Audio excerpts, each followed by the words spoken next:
Boa noite, pessoal. Tudo bem? Como é que vocês estão? Espero que muito bem.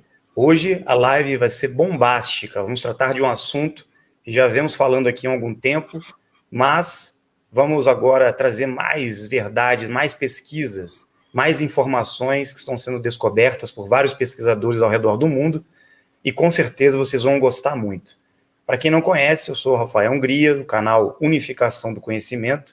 Faço parte de Dáquila Pesquisas, um grupo de pesquisadores do Brasil e do mundo que vem reunindo informações, conhecimentos que não foram ainda revelados para a humanidade. Nós buscamos pesquisar todas as áreas do conhecimento. E isso inclui também arqueologia, civilizações antigas, outras questões ainda mais polêmicas, né, que vamos aos poucos revelando para todos. O objetivo nosso é buscar a verdade.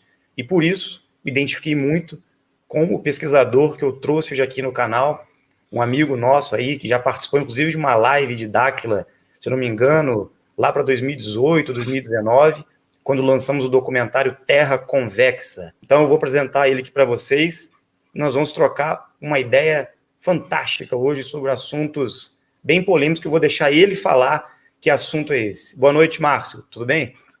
Boa noite, Rafael. Boa noite a todos, né? Todos os inscritos aqui do teu canal, do Rafael Hungria, toda a equipe do Dáquila, né? Agradeço pelo convite.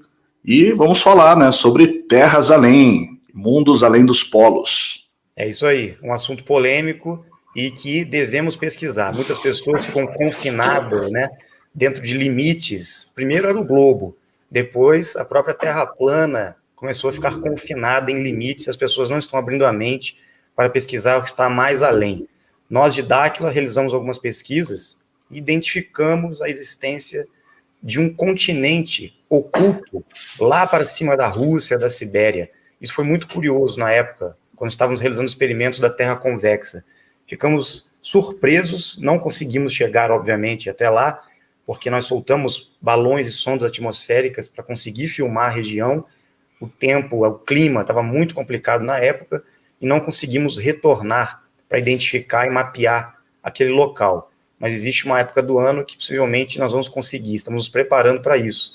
Eu queria que o Márcio apresentasse para a gente um pouco das pesquisas deles que vão de encontro a essa descoberta que nós realizamos, né?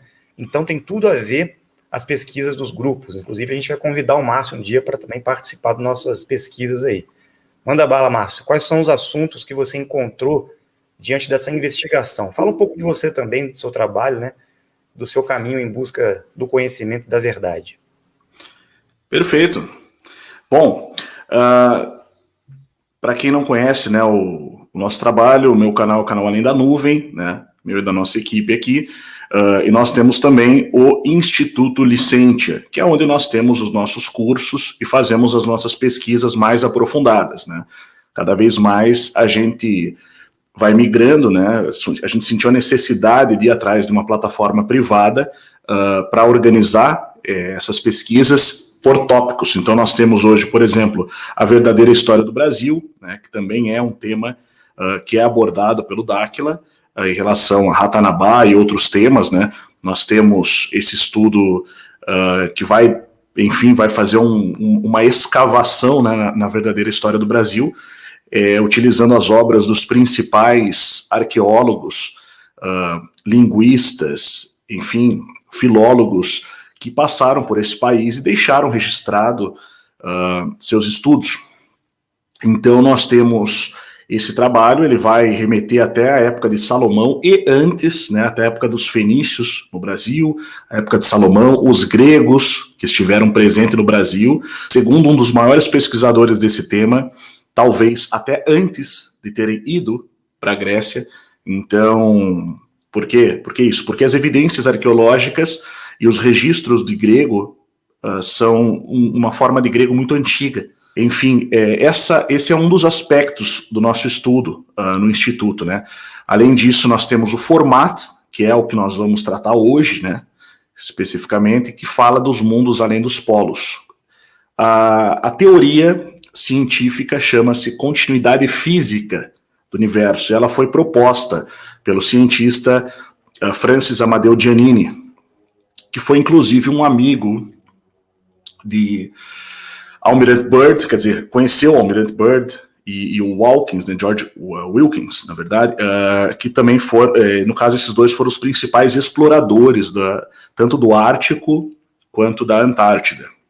Os primeiros, os grandes exploradores eram pilotos de avião ali, né, do exército norte-americano, e o Almirante Byrd, a gente sabe que ele liderava equipes, né, de expedição. Então, nós partimos desse ponto no Formate, a partir da premissa do Francis Amadeo Giannini de que existe uma continuidade física do universo. A primeira vez que eu falei sobre isso faz acredito que uns 4 anos na internet, né? Quando teve aquele boom de pesquisas a respeito do formato da Terra, né? Terra plana, Terra oca, depois veio o documentário da Terra convexa em 2018. Então, eu sempre apoiei a pesquisa, até por isso, na época, eu participei da live, né, fui convidado, participei da live, fiz perguntas, né, elogiei, inclusive, as pesquisas. Tem que ser feitas essas pesquisas, acredito que elas devam ser feitas, né, e é o que falta, na verdade, pesquisas de campo, justamente de uma maneira independente, financiada pelas pessoas que apoiam aquela pesquisa para que ela seja possível, para que ela se torne possível, né? Hoje nós ficamos nas mãos aí de agências governamentais que são muito fechadas em termos tanto de confiabilidade quanto em termos do que de fato eles passam de informação. São muito seletivos, né, no que eles transmitem. Então, a gente não sabe se o que eles estão transmitindo realmente corresponde aos dados que eles coletam, né? Então é muito importante essa pesquisa independente. Sou assim um grande apoiador de toda iniciativa independente séria, né? Inclusive já trouxe muito material de fora do Brasil, de forma pioneira, através do canal Além da Nuvem, para a internet aqui no Brasil, como por exemplo, na época, os estudos que eu gostava bastante da holografia magnética, da Flat Earth Core, e essa holografia magnética está conectada com os estudos do Amadeo Giannini, sobre continuidade física do universo. O que o Amadeo Giannini falava? Todo mundo já deve ter ouvido aquela máxima, né, que as sociedades secretas afirmam, que assim em cima como é embaixo. E o que isso quer dizer? Bom, Amadeo Giannini explica isso, na verdade. Ele fala que existem mundos além dos polos que são conectados fisicamente, tá, por água e gelo e terras, principalmente água, e que você chega nesses mundos, né, basicamente seguindo em frente a partir do Polo Sul, você vai chegar nesses mundos, e o que nós vemos no céu, segundo ele, é um efeito óptico refletido, né, refletindo esses mundos no céu, né? Então, firmamento, que é o céu, no caso, anunciando, né, esses mundos além, por meio desse... ele tenta explicar isso como um efeito óptico desses mundos. Mas o que realmente vai explicar isso ainda vem muito depois de Amadeo Giannini, que é uma das propriedades do eletromagnetismo. Que, por exemplo, nós temos um livro chamado Deep Secrets of Electromagnetism, tá, que vai explicar isso. Depois eu já puxo o nome dele, que me deu branco aqui. E é alguém que está sempre na ponta da língua, né? Porque nós falamos muito. Mas, enfim, que é a holografia magnética, né? Ele vai explicar isso já mais recentemente. E nós temos alguns pesquisadores aí, inclusive tem até um canal do YouTube, né? Que pesquisa bastante a questão da holografia magnética. Ou seja, o que isso quer dizer? Que onde quer que haja campos magnéticos, vai haver essa holografia. Ken Wheeler, lembrei o nome. Então, onde quer que haja esses campos, existe uma holografia, né? Ou seja, há uma reflexão holográfica no campo magnético. Eu vou explicar isso com imagens que é mais fácil da gente entender. Tá? Então, o que nós vemos no céu seriam esses... o reflexo desses mundos. O universo, ele é holográfico. E é engraçado que existem duas teorias científicas que surgiram por pesquisadores muito sérios, né, como a teoria do universo espelho e a teoria do universo holográfico, de Leonard Susskind, que é um físico da Universidade de Stanford, cadeira emérita, né? Que foi o cara que criou, inclusive, a teoria das supercordas, e depois ele veio com o universo holográfico. E o universo holográfico, lógico, ele não diz respeito simplesmente à observação astronômica, tá? Ele também diz respeito ao universo físico. Então são dois níveis de universo holográfico, dois níveis de entendimento do universo holográfico. Um diz respeito ao céu, o que é o céu, e o outro diz respeito ao que é a nossa realidade física. Então são coisas assim muito interessantes, né? A gente estuda esse assunto no Formate, especificamente. Ele vai linkar justamente com a verdadeira história do Brasil, especialmente na parte da mitologia grega, né? Essas divindades do passado retratadas por todas as culturas. E basicamente eu acho que essa é uma introdução, né? É isso que a gente trata. Bacana, Márcio. Interessante você falar isso, porque nós de Dáquila estamos fazendo pesquisas sobre a anomalia dos astros, né? O próximo documentário vai ser o complemento do Terra Convexa. E bate muito, nós estamos identificando que realmente existe uma projeção holográfica, anomalias eletromagnéticas, estamos mapeando, né, praticamente todos os continentes a gente conseguiu mapear essas anomalias, principalmente lá na Islândia, próximo ao Ártico, né, no Polo Norte, na região do Norte.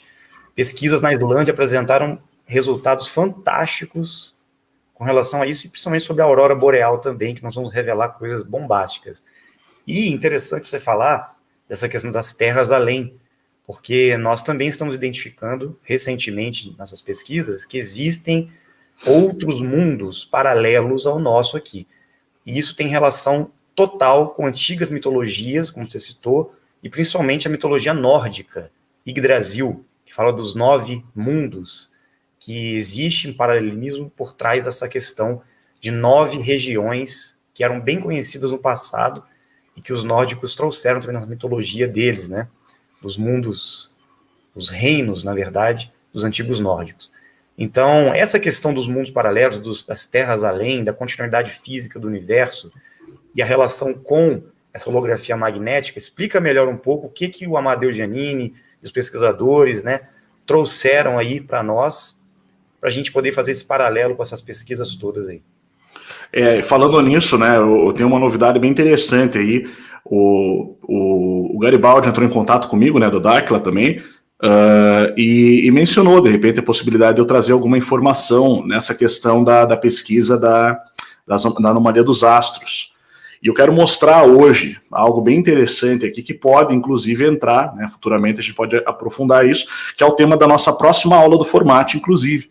Tá? Eu ia gravar hoje, não consegui, não deu tempo, mas devo gravar aí até segunda ou terça-feira para postar essa aula, né, dentro da plataforma do Instituto. E hoje eu vou mostrar aqui em primeira mão já, isso não está em lugar nenhum na internet, até onde eu sei, tá? Então a gente vai traçar essa relação toda em relação ao Cruzeiro do Sul, tá? Que é algo muito interessante. Mas vamos lá, posso compartilhar a tela? Só apresentando rapidamente aqui, tá? Esse aqui é o Instituto Licentia, né? Enfim, para quem já conhece ou para quem não conhece, tá? Onde nós temos os nossos cursos aqui, tá? Isso daqui, esse vídeo ele tem 39 minutos, tá? Ele é totalmente editado, ele está também no canal Além da Nuvem, e ele está aqui como uma apresentação do Formate, que é um resumo muito ilustrativo daquilo que a gente está abordando, tá?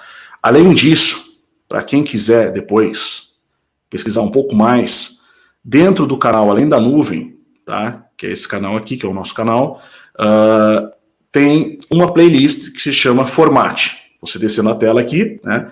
Você vai ter a playlist Envios, a playlist, aquela dos que mais fizeram sucesso no canal, e você vai ter aqui a playlist do Formate, tá? Aqui você tem o primeiro vídeo, que é o mesmo que eu acabei de mostrar, e mais uma sequência que nós deixamos um resumo do que é o Formate. E o que é o estudo das terras além, tá? Que já fica bem fácil. Tem alguns vídeos aqui, né, que complementam essa pesquisa para quem quiser entender, tá? Depois quiser fazer uma maratona e aproveitar, né, o final de semana e dar aquela maratonada, vocês assim vão conseguir clarear muita coisa, porque essa live aqui vai ser uma introdução, vai ser um resumo de tudo, né? E ali você vai dar uma aprofundada. A primeira aula do Formate, ela entra como a República de Ferro. Existem terras além da Antártida? Já chega com esse nome, a República de Ferro, né? Existe um local que já foi mencionado em revistas aí de um século, aproximadamente, de 90 anos a um século, tá? Que já falava de um local habitado além da Antártida. Tá? Que está dentro desse nosso mundo aqui, não estamos falando de outros mundos ainda. O que seriam outros mundos? Seriam locais dentro de outros campos magnéticos, com outras configurações. Dentro desse mundo aqui, ainda existem terras além. Tá? Basicamente seria algo mais ou menos como essa imagem aqui que acabamos de ver. Tá? Águas de baixo, águas de cima. Tá? A continuidade física do universo, ela não afirma nada em relação ao formato da Terra. Tá? Ela tenta investigar e descobrir qual é o formato. O que nós abordamos é a existência de terras além. Tá? E nós vamos chegar nas nossas conjecturas a respeito desse formato, e algumas delas, inclusive, até diferem das conclusões do próprio Amedeo Giannini, né? Até pelo fato que ele ainda não conhecia a questão do universo holográfico, e nem da holografia magnética. Então ele teorizou muito bem, mas ele não conhecia esses conceitos ainda, que foram conceitos que passaram a ser estudados posteriormente, né, à sua vida. Mas basicamente nós trazemos o conceito de cratera, né, as terras como crateras, basicamente os mundos, né, como locais mais baixos, tá? E ali nós temos a formação desses mundos, né?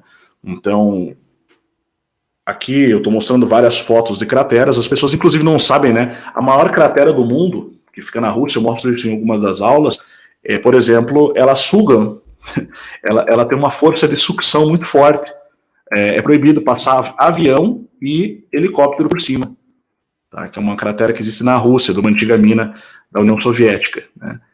Então, basicamente, você tem uma formação geológica com as montanhas, enfim, e você tem a água que forma os oceanos. É muito parecido até com o conceito da Terra convexa, nesse sentido, né?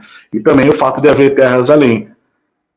Aqui a gente menciona a questão do Almirante Byrd, a gente menciona a questão das afirmações contraditórias dos astronautas do passado em relação aos astronautas do presente, inclusive o fato de que quando os astronautas estavam no espaço, você vê que todos eles diziam, principalmente nos anos 60, nos anos 70, no início da corrida espacial, eles diziam que o Sol, quando eles estavam no espaço, era completamente negro. Eles chamavam de vazio negro. Né? Existia o termo Black Void ou Black Velvet, veludo negro. Então, esse era o termo. Aqui eu estou mencionando entrevistas reais dos astronautas alegando isso, dizendo que não podiam ver as estrelas enquanto estavam no espaço. Isso é algo que eu já mostrei lá no canal, né? Que a gente tem o próprio Neil Armstrong alegando isso, tá? Numa entrevista. Isso aqui está em vídeo, na aula ali. Vou colocar aqui que eu estou explicando, tá? Porque, enfim, quem quiser pode assistir, isso aqui é uma aula gratuita, tá lá na página do Instituto Licença, você pode assistir ela inteira depois, tá? Ou no próprio Além da Nuvem, na playlist do Formato, como o primeiro vídeo. Então aqui, outro conceito interessantíssimo que nós abordamos é a Lua. O que é a Lua? O Almir Klink, que é aquele navegador, o maior navegador brasileiro, né? Se eu não me engano, eu não lembro agora, mas se eu não me engano ele faz parte do Explorers Club, Clube dos Exploradores, né? Que é um clube muito fechado, né? Do qual fazem parte vários astronautas, né? Como o próprio Neil Armstrong, o próprio Elon Musk, tá? Membros da família Aldrin, do Buzz Aldrin, que tem uma fundação, os filhos do Buzz Aldrin, o astronauta Buzz Aldrin, que foi o segundo homem, segundo a NASA, a pisar na Lua. Eles têm uma organização que pesquisa a Lua, basicamente. Eles mapeiam, né, a Lua e divulgam e vendem até mapas gigantes da Lua. Isso entra até numa sugestão que eu fiz para o Dáquila, né, como simular isso. A Lua, segundo Almir Klink, quando perguntaram para ele o que ele achava dessa ideia que estava surgindo na internet, que as pessoas dizem que estão dizendo que a Terra é plana, né? Uma vez que ele é um cara muito estudado, muito inteligente. E ele deu risada, né? Ele respondeu assim, ele falou, bom, eu acho que eles têm que começar a rever essa teoria, né? E aí ele solta essa pérola, né? Ele fala assim, eu, por exemplo, quando eu estou navegando, eu vejo o nosso mundo refletido na Lua, né? Enfim, todas as vezes que eu olho para ela. Ele falou algo mais ou menos com essas palavras, está no formato também essa entrevista, e uma análise sobre isso, né? Então, o que nós acreditamos, segundo essa premissa, isso é uma teoria, uma premissa, nossa pesquisa, né? Então, que a Lua é, basicamente, o reflexo da Terra com as terras além, tá? É o reflexo do universo. A Lua é uma espécie de mapa desse universo. Então, é interessante que ela tem uma cor de chapa de raio-x. Eu até mostro aqui, ó, observando aqui, a coloração de uma chapa de raio-x. Tá? A Lua é uma espécie de raio-x do universo. O que você vê no céu, você também vê na Lua. Você vai ver as constelações na forma de crateras na Lua. Tá? Basicamente, então, eu vou mostrar alguns exemplos aqui. E na mesma ordem, na mesma formação, na mesma sequência que você vê no céu. Você vê Órion, daí você vê ali a constelação de Touro, com Aldebaran brilhando mais forte, a estrela, você vê na Lua a mesma coisa. É só você saber para onde olhar. Eu até menciono nesse estudo do Format, né, que quando as pessoas começaram a questionar o formato da Terra, de repente surgiram entre os terraplanistas ali, né, pessoas dizendo que tudo que as agências espaciais nos mostram é fake. O primeiro cara que surgiu falando isso foi um americano chamado Matt Boyland, que depois passou a ser conhecido como Matt Powerland, que dizia que era um ex-criador de texturas, era um ex-designer da NASA, que fazia texturas para os planetas e dizia que tudo que eles falavam, tudo que eles mostravam era falso. Ele fazia alguns shows de comédia stand-up, tirando sarro da NASA. Só que esse cara é um ator. E foi a partir dali que começou essa tendência entre, né, os terraplanistas e todos que buscam, né, que questionam essas questões, a dizer assim, não, tudo que as agências espaciais nos mostram é falso. Só que aí, o que aconteceu? As pessoas que estavam dispostas a questionar, elas passaram a rejeitar todas as filmagens que as agências espaciais mostravam do espaço. E esse foi um grande erro. Nós descobrimos. Esse foi um grande erro. Porque quando você pega, por exemplo, imagens dos ônibus espaciais viajando e eles vão filmando, e eles falam, por exemplo, que eles estão filmando a Terra. Eles não estão mentindo. Só que eles estão filmando as terras além. Né? Em alguns casos. Talvez não em todos, mas em alguns casos. Não estou falando daquelas imagens que eles mostram lá, sabe, aquelas imagens manipuladas. Existem, logicamente, eu acredito sim que existam imagens que são computação gráfica, que são manipulações. De fato, eles admitem isso, né? Você tem aquele cientista da NASA, aquele designer da NASA, perdão, o Simmons, qual que é o primeiro nome dele, agora eu não me lembro, aquele gordinho que aparece falando, né, dizendo assim, it is Photoshop, it has to be, né? Não é que é Photoshop, é que tem que ser, né? É Photoshop, ele reconhece. Só que, ao mesmo tempo, você tem algumas imagens que você pesquisa lá com o termo shuttle. Eu peço quem estiver assistindo, aproveite para tomar nota de algumas informações, né, para pesquisar depois também, quem gosta de pesquisar. As shuttles, que são as filmagens do ônibus espacial. Eu não estou falando de foguetes, estou falando de ônibus espacial, aquele que parece um avião, né, que voa mais alto. Se você pegar as imagens dos anos 90, tem algumas imagens dos anos 80, anos 90, você vai começar a ver que eles vão filmando no solo e você tem locais. Eles estão filmando assim uma imagem reta, depois eu vou mostrar isso. Tá? Isso entra parte da introdução. Eles estão filmando uma imagem reta e de repente eles mudam a câmera para focalizar em alguns locais. Tá? Eles vão focalizar em alguns locais. Por quê? Porque eles estão mostrando algumas crateras. São alguns pontos que dá para ver claramente ali. E é interessante que nós conseguimos também encontrar os padrões de constelações ali. Entende? Nessas filmagens daquelas que nós acreditamos ser as terras além, que são refletidas nas estrelas pelos seus campos magnéticos por meio da holografia magnética, que é uma sincronia entre campos magnéticos, né, das terras além, somado ao do universo como um todo, que é o espaço total, ao mesmo tempo em que nós temos o reflexo ou a chapa de raio-x ou o mapa disso tudo na Lua, também com o padrão das constelações. Mas você já ouviu falar sobre possíveis construções que existem na Lua, que foram encontradas, estátuas também? Já, sim, com certeza. É interessante, né? Com certeza, né? São construções que existem. Por exemplo, tem um livro sobre Saturno, né, que a gente mostra ali também. E Saturno acredita ser, né, existiu uma pessoa que defendeu que Saturno era um mundo construído, baseado em fotografias de Saturno, por sondas espaciais. Então ele acredita ser um mundo construído, que na verdade é uma espécie de uma cratera, com um sistema construído ali. Tá? E a gente aborda isso também. Bom, isso aqui que eu vou mostrar agora é a explicação da holografia magnética, rapidamente. Tá? Vai pegar um imã aqui, ele está utilizando um ferrocel e algumas lâmpadas LED, né? Você vê as lâmpadas LED. Imagine que essas lâmpadas LED são, enfim, são simples pontos luminosos ali, e nós vamos ver o que vai acontecer com o campo. Tá? Ele vai colocar um ímã, e olha o que vai se formar. Isso é holografia magnética. Tá?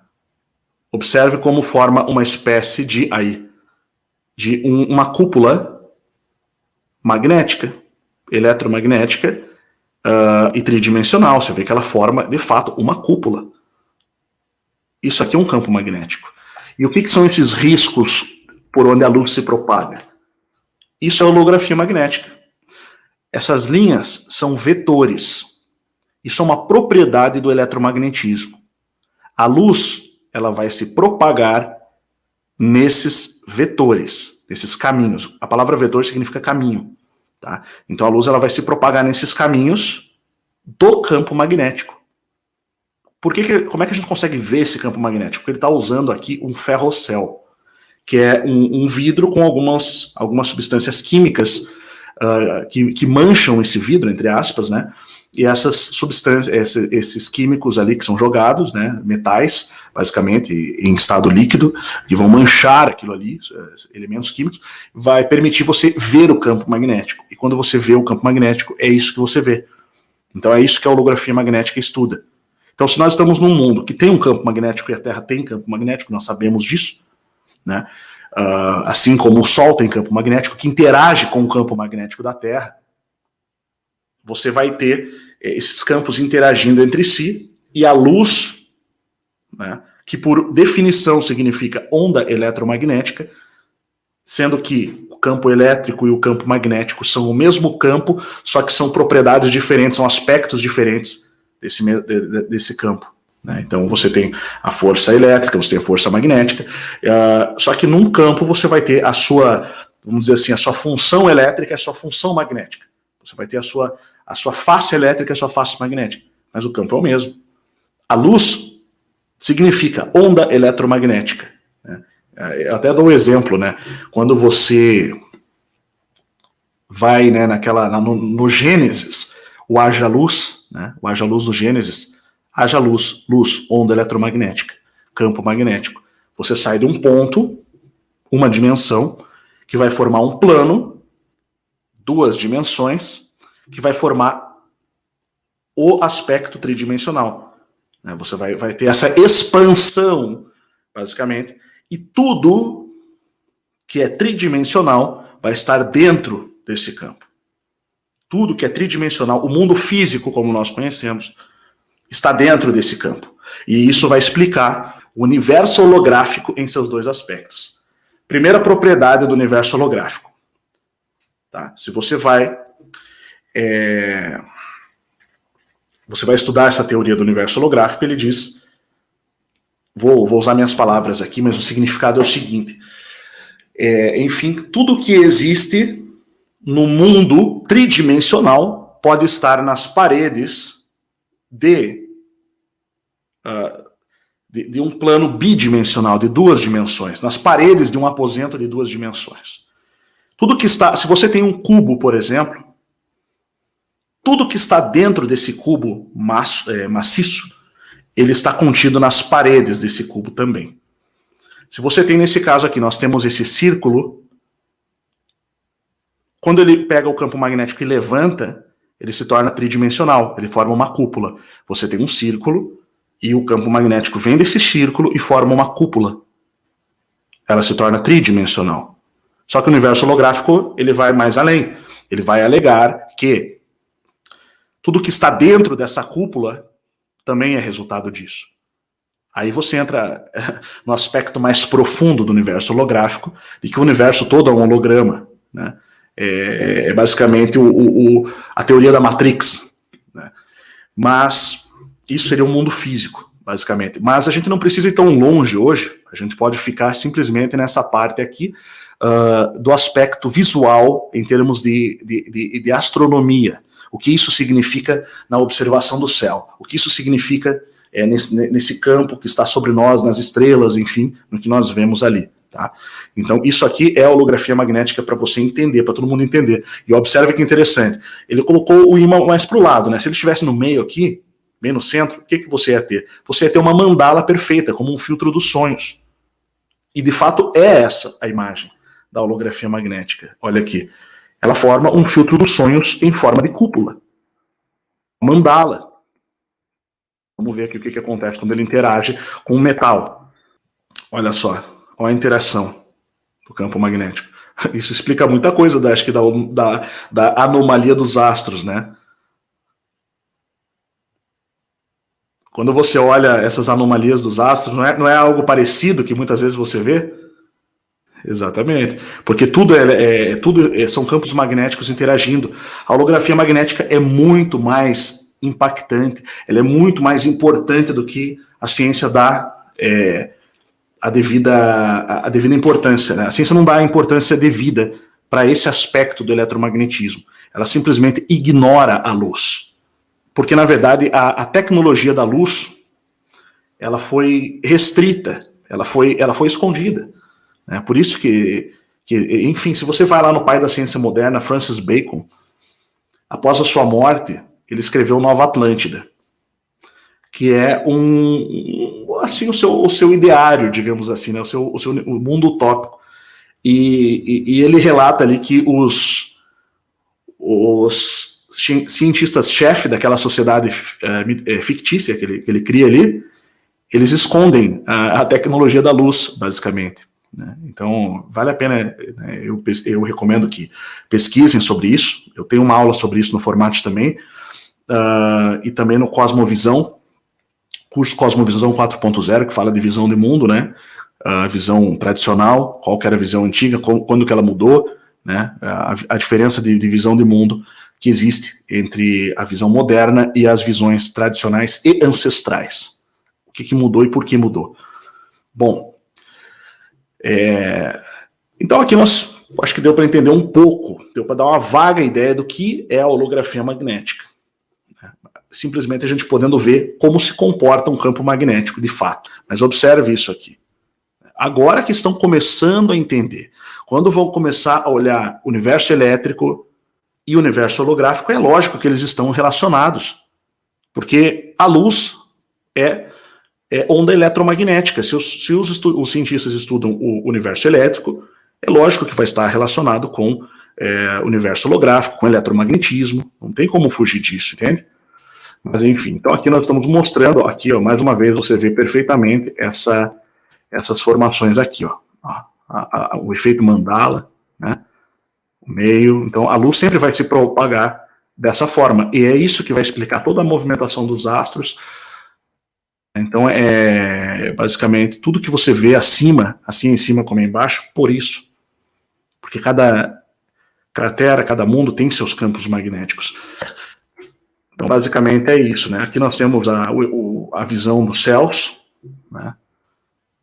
Então, os time-lapses celestiais e as mandalas que nós vimos aqui explicam as movimentações. Mas, lógico, isso eu estou falando bem a grosso modo, né? Preciso mapear, preciso completar esse estudo. Tá? Isso é só o começo do estudo, né? Então, isso são anos se debruçando, fazendo cálculos, traçando, né? Então, mas é um ponto de partida, é uma premissa bem interessante, completamente empírica, né? Não tem como você dizer que não existe holografia magnética, não tem como você dizer que isso é uma teoria somente, porque você vê se você coloca em laboratório, como nós estamos vendo aqui. Qualquer pessoa pode fazer isso, é só conseguir um ferrocel, alguns ímãs, e aqui eu estou mostrando os ensaios aqui do Ken Wheeler, né? Enfim, Deep Secrets of Magnetism, os segredos profundos do eletromagnetismo. É um livro bem provocativo, né? Onde ele critica muito a ciência moderna por ignorar o eletromagnetismo. Ele não é negacionista. Ele critica por ignorar esses aspectos do eletromagnetismo que você não tem como ignorar. Porque ele fala do verdadeiro modelo da geometria atômica e da mecânica de campo por meio da física racional e lógica, né? Como a gente lê ali. O princípio holográfico que eu citei, informa que os espaços na gravidade emergem da matéria ou informação. Tá? O princípio holográfico é uma conjectura especulativa sobre teorias da gravidade quântica proposta por Gerhard Hoof e aperfeiçoada e difundida por Leonard Susskind, o qual afirma que toda a informação contida num volume de espaço pode ser representada por teoria que reside na fronteira daquela região. Tá? Isso aqui é um conceito que é difícil de entender no primeiro momento, mas depois você começa a entender. Não é à toa que a imagem que a gente vê aqui representando se parece muito, né, com aquele sistema de vetores e de luz. Né? Toda a informação é contida nas paredes, enfim, ou na fronteira da região, nas paredes do aposento, conforme a gente vê. A holografia permite dizer que a gravidade do universo em 3D é igual à matéria no espaço-tempo em 2D. A gravidade do universo em 3D, o espaço-tempo pode expandir-se, contrair-se e mesmo ser criado. Então, uma teoria, ela é complexa, mas ela vai, quando você vai estudar, quando você vai ver alguns documentários a respeito disso, eles vão chegar na conclusão de que o universo físico pode todo ser uma espécie de um holograma, basicamente, para esse campo magnético aqui. Aqui, ó, é interessante para a gente entender a expansão em 3 dimensões. Eu peguei o exemplo de uma bomba atômica. Um ponto, um plano e o efeito cogumelo, né? O haja-luz, digamos assim, né? Reproduzido aqui. Observe o que acontece. Qual que é o padrão a partir do primeiro... Enfim, né? A partir do primeiro... do ponto, de uma dimensão, você vai chegar na dimensão 2, o plano, você vê que há uma expansão de plano primeiro, e depois vai formando a árvore. Não é à toa que antes de chegar na conclusão do formato, nós chegamos na teoria da árvore cósmica eletromagnética. Ó, plano 2 dimensões se forma, e depois vai formar 3 dimensões, o torus. Olha lá, ponto, uma dimensão.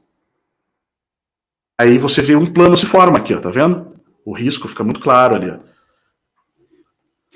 Plano, e depois o torus tridimensional, que vai formar o mundo tridimensional. Isso aqui, lógico, é simplesmente é o que o ser humano consegue reproduzir dentro desse mundo, né, em termos de aproximação com isso. E você vê a expansão, ele expande mesmo, ele empurra tudo para o lado, tanto que a bomba atômica é feita assim, a bomba nuclear é feita assim. E aqui entraria no Amadeu Giannini. Você queria que eu comentasse alguma coisa, Rafael? Sim, vamos tentar agora adentrar nessa questão das pesquisas, né, do Amadeu Giannini, das Terras Além, no tema da live, e aprofundar mais essas possibilidades, né? Nós em Dáquilas estamos chegando à conclusão que realmente existem, nós já conseguimos chegar na conclusão, né, teórica, por enquanto, não prática, de comprovação, porque não tem como a gente mapear com experimentos isso ainda, mas que existem realmente essas regiões que você citou. A princípio nós achávamos que eram círculos concêntricos, né? Mas parece que não. Parece que existe realmente algo muito maior, infinitamente maior do que a gente acha que era a Terra, e que existem essas regiões, inclusive com altitudes diferentes, não está no mesmo nível horizontal, né? Existem regiões, algumas podem estar mais baixas, outras mais altas, como se fossem realmente crateras. A Terra convexa seria, vamos dizer, a nossa região, a nossa cratera, né? Com essas adjacências que existem também em alguns continentes próximos aqui, desconhecidos, mas que fazem parte ainda dessa região nossa, né? Agora, existem outros sistemas paralelos como o nosso aqui, inclusive com suas holografias magnéticas, com seus astros. Isso é muito interessante. Agora, o que é, né, a Terra realmente no seu formato e dimensão original é muito complexo isso ainda, para a gente alcançar, né, essa compreensão. Mas fala aí, manda bala. Então, quando eu conversei até com o Garibaldi do Dáquila, foi isso que ele comentou, né? Na época, o modelo da Terra convexa, ele foi feito com base naquilo que vocês tinham conseguido mapear, né? Que eles tinham conseguido mapear até então. Então, tudo que foi mapeado foi colocado ali, né? Mas se há algo mais além ou não, ainda não era muito cedo para saber, de fato, porque foi tudo que foi conseguido detectar, digamos assim, né? Então... Agora, vamos lá então. Você pode compartilhar minha tela, Rafael? Tá, então ele está falando de um jornal de Minneapolis, né? Isso aqui é um trecho de uma outra aula também. Eu vou mostrando e vou pausando, tá? Fantástico plano para uma viagem para Março. E aqui nós temos... Marte, no caso, né? Mars, enfim, Mars é, logicamente, Marte em inglês, né? A foto de Mr. Giannini, Francis Amadeo Giannini, que nós estamos estudando, no caso, né? E aqui é citada, né? Uma mística ponte interplanetária que vai permitir ao homem fazer o hop, diz este jovem magnata, fazer o salto. A tradução é salto. No decorrer desta parte do nosso estudo, né? No formato, nós vamos ler todas as reportagens a respeito desse assunto, né? Tudo que for documento relacionado a esse estudo dos mundos além dos polos, nós teremos um estudo completo para cada um deles, tá? Hoje estamos fazendo esse apanhado inicial e mostrar o que existe já documentado desse nosso autor que estamos estudando, Francis Amadeo Giannini. Você vê que esse é um jornal de 1928, tá? E nem o jornal entendeu a teoria dele, né? Porque eles colocam aqui os mundos dessa forma. Ó, como é que eles colocam aqui, ó? Júpiter, né? Gelo, daí a parte de cima claro, pegando o Sol, e de baixo escuro, como se fosse parte da Terra mesmo. Mas o formato, eles não têm assim muito... É como se o Sol tivesse aqui, iluminasse tudo, isso seria um sistema solar, digamos assim, né? Seriam as crateras ou os mundos iluminados pelo Sol, basicamente. Então eles colocam, ó, Júpiter para Marte, gelo, Marte para Terra, land no meio, terra, né? Ou Terra aqui para Vênus. Então, como se for, eles não entenderam muito bem, mas depois são jornais onde ele apareceu ao longo de 20, 30 anos. Depois ele começa a ilustrar um pouco melhor. Eu vou passar aqui uns 3, 4 minutinhos para a gente ver, né? E mostrar o que existe já documentado desse nosso autor que estamos estudando, Francis Amadeo Giannini. Aqui, um trecho, né, de uma das reportagens envolvendo o Giannini. A Terra não é redonda, mas muito longa, diz cientista. E aqui ele menciona que a teoria de Colombo, Cristóvão Colombo, é absurda. Aqui, citando no jornal, a continuação da Terra. Mais uma vez, Francis Amadeo Giannini é chamado de jovem cientista italiano. Lembrando que jornais impressos contam como documentos históricos, tá, pessoal? Então isso faz parte de uma pesquisa histórica. Por isso é importante. São fontes secundárias e terciárias em termos de pesquisa histórica. Então é importante nessa nossa pesquisa aqui do Format. A fonte primária é uma fonte, é um documento oficial, é um documento original. A fonte secundária seria uma cópia daquele documento original e as fontes terciárias seriam relatos da imprensa, tá? Por isso que eu fiz essa observação, porque quando se trata de uma pesquisa científica, você precisa, logicamente, reunir documentos. Mais uma vez, uma outra afirmação aqui de Francis Amadeo Giannini, chamado de jovem cientista. Aqui nós temos uma notícia que fala do capitão Wilkins, de novembro, de dia 18 de 1930. Aqui embaixo nós lemos que o capitão Wilkins fez um voo na Antártida em 1928 e foi o primeiro a descobrir novas terras em um avião. Esse aqui, no caso, é o capitão George Wilkins. Fez voos aí tanto na Antártida quanto no Ártico. Aqui nós temos uma foto de Francis Amadeo Giannini com o capitão George Wilkins, que acabamos de ver. Aqui ele é chamado de um jovem filósofo de Boston, o Giannini no caso, que está à esquerda na foto. Diz que a Terra não é um globo e diz que Wilkins terá a chance de testar a teoria quando fizer os seus voos projetados para o Polo Sul. Esse jornal de 4 de julho, dia da independência americana, jornal de San José, na Califórnia, no ano de 1928. Foto de Francis Amadeo Giannini, mais uma vez, aqui nós lemos, também chamado lá embaixo, de jovem cientista, e ele tinha uma outra teoria de formato que nós vamos estudar no decorrer aqui também. Então ele diz que a Terra está errada, o mundo está errado, pegando o globo aqui nessa foto.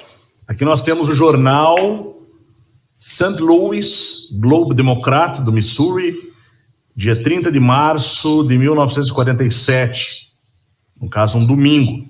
Aqui nós temos Amadeo Giannini mais velho, né, nessa foto, e na primeira linha aqui embaixo nós lemos escrito: há um caminho direto de terra da Antártida, da região da Antártida, para Marte.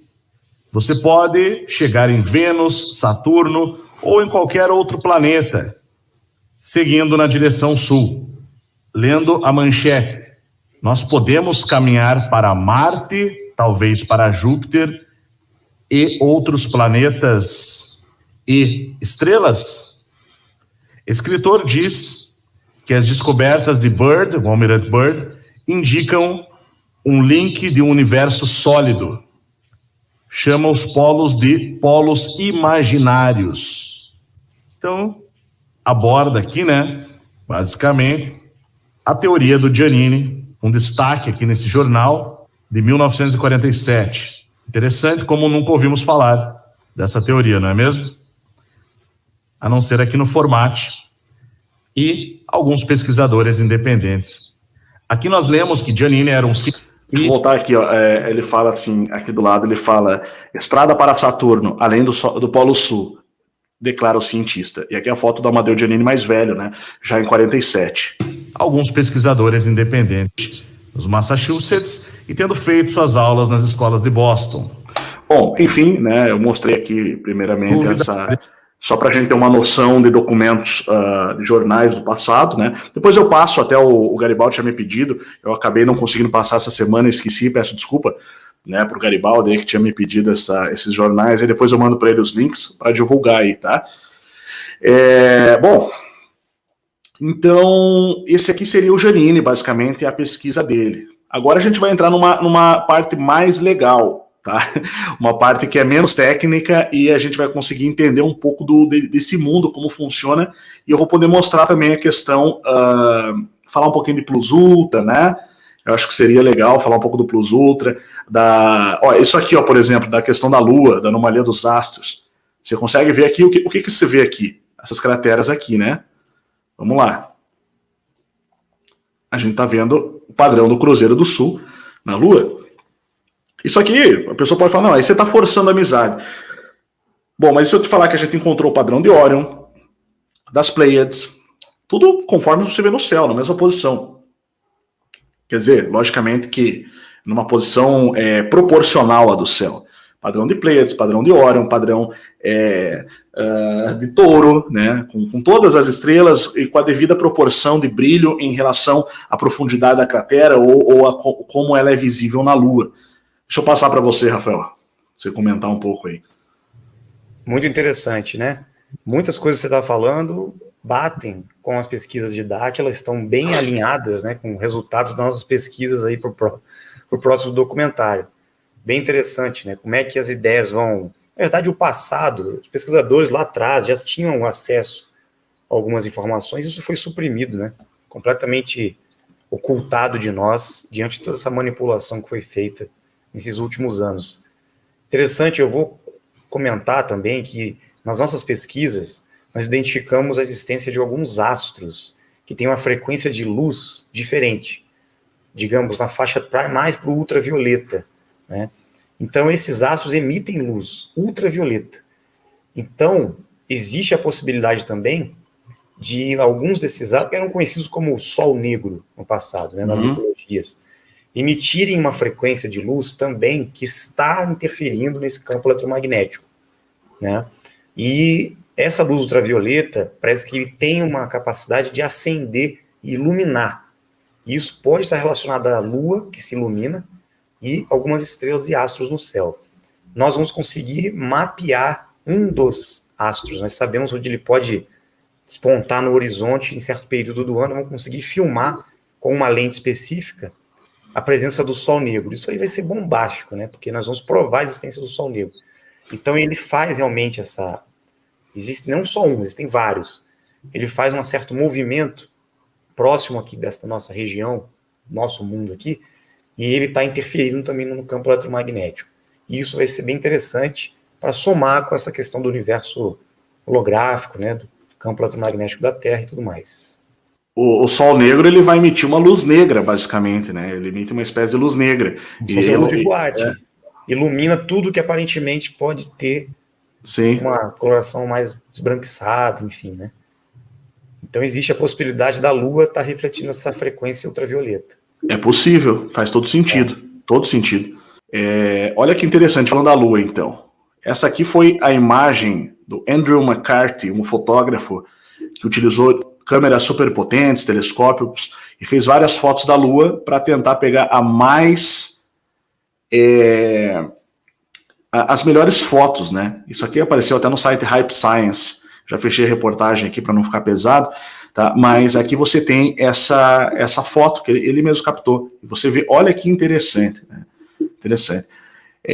Não é à toa que esses pontos mais escuros da Lua, eles são chamados de mares, né? São todos mares. Tem até o oceano aqui, o oceano da Lua.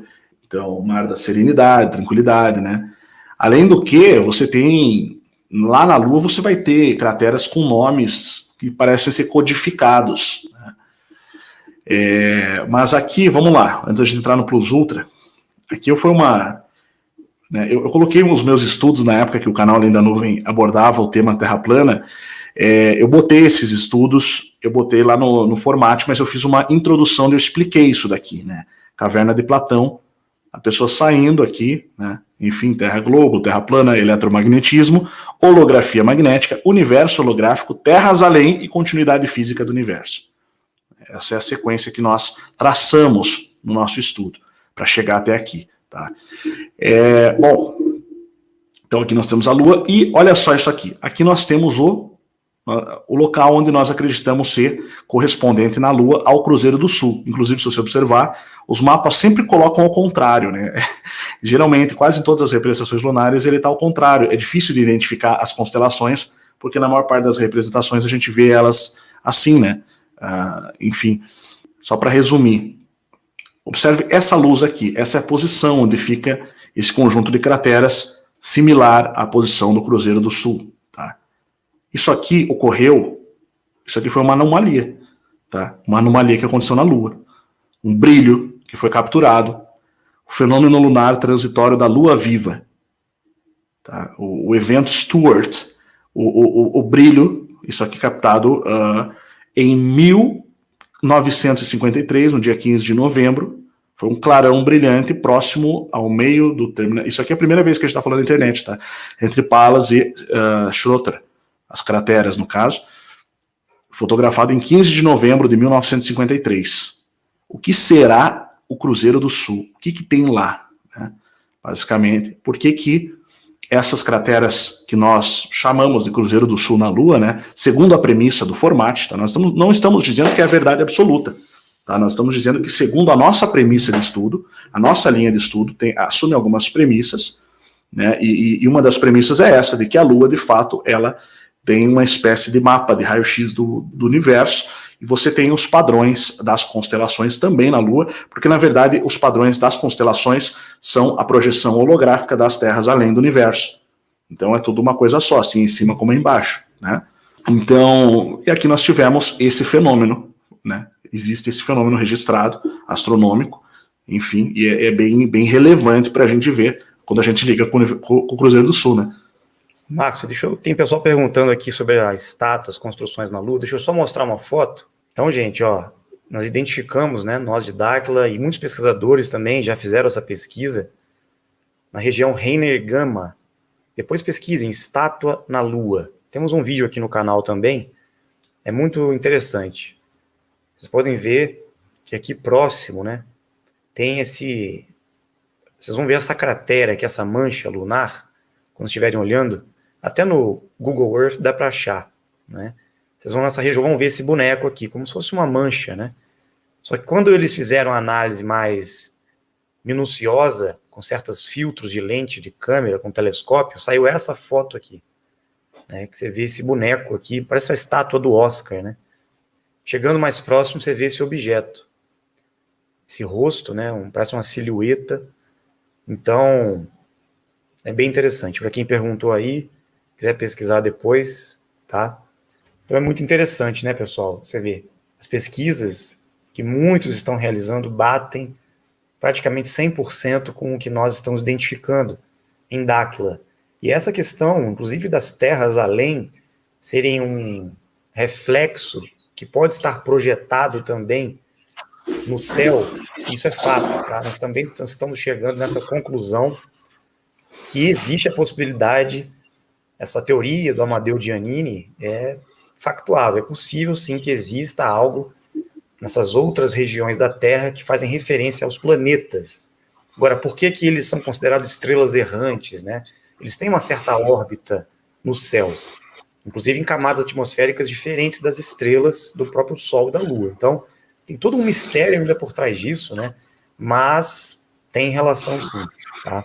Tem relação com outras coisas também muito interessantes, ligadas à pesquisa sobre os Anunnakis, a Marte, o que tem em Marte. Então, tem muita coisa aí para ser desvendada. Beleza. Só em relação ao que você falou sobre as estrelas errantes, o que nós acreditamos que seja? Veja, você tem os mundos e tem o chamado sistema solar, digamos assim, né, que se chama de sistema Terra. O que isso seria? Seriam as crateras, os mundos, né, projetados no céu, que sofrem a influência do campo magnético solar. Então, quando há essa interação dos campos magnéticos, eles vão traçar um outro caminho no céu, por simples interação dos campos magnéticos. Você tem as crateras aqui, o Sol, né, vamos dizer, se tem interação com o Sol, lógico que na projeção holográfica ele vai ter um desvio, basicamente, e isso muda a nossa visão da órbita, digamos assim. Então, na verdade, os mundos continuam parados ali, né? Só que o Sol passando por cima do campo magnético, a projeção fica diferente no céu, porque o campo magnético solar intervém na projeção holográfica. Eu estava pesquisando também, Márcio, os povos andinos e muitas tribos indígenas e culturas, né, de antigos povos, sempre em partes diferentes da Terra, tá? Essa interconexão, esse revisionismo das culturas e das crenças que eles tinham, das mitologias, apresentavam uma visão das estrelas e dos astros, muitos associando a nossa presença aqui. Os índios, inclusive os índios norte-americanos, os índios aqui também, da América do Sul, diziam que as estrelas no céu seriam uma projeção, um reflexo das nossas almas, de algo nosso que está aí refletido no céu, vindo de outras dimensões. Isso é interessante, porque como é que vários povos e culturas iam dizer a mesma coisa, né, em suas mitologias? Isso aí é para se pesquisar também. Porque quando você fala, né, por exemplo, os Andes, né, você falou dos Incas, os Andes, a palavra Andes, existe um dos pesquisadores que nós abordamos na verdadeira história do Brasil, que é o Raimundo Ulisses de Penaforte, né, ele traz um estudo, linguista inclusive, ele traz um estudo muito interessante, que mostra que os Andes, a palavra Andes, a etimologia dela é de antes, que vem de Atlantis, na verdade, era um termo usado para referir-se aos territórios dos Atlantes, que eram relatados pelos gregos, mitologia grega. Pois é. Aí você vai... E aí, quando você pega a mitologia romana, né, que é a mesma da grega, só que com outros nomes, basicamente, como é que eles dão os nomes para os seres lá, os divindades? Os seus deuses, né? Os seus deuses.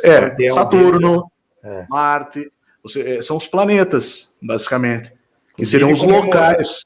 Inclusive comemoravam a Saturnália, a adoração ao deus Saturno, Sol. Associando ao deus Sol também, ao Natal, o solstício de inverno, tudo ligado a Saturno. O que tem a ver uma coisa com a outra, né? Então... Exatamente, né? E por que as missões da NASA são chamadas Apollo, por exemplo, né? Tem muita coisa aí nessa história.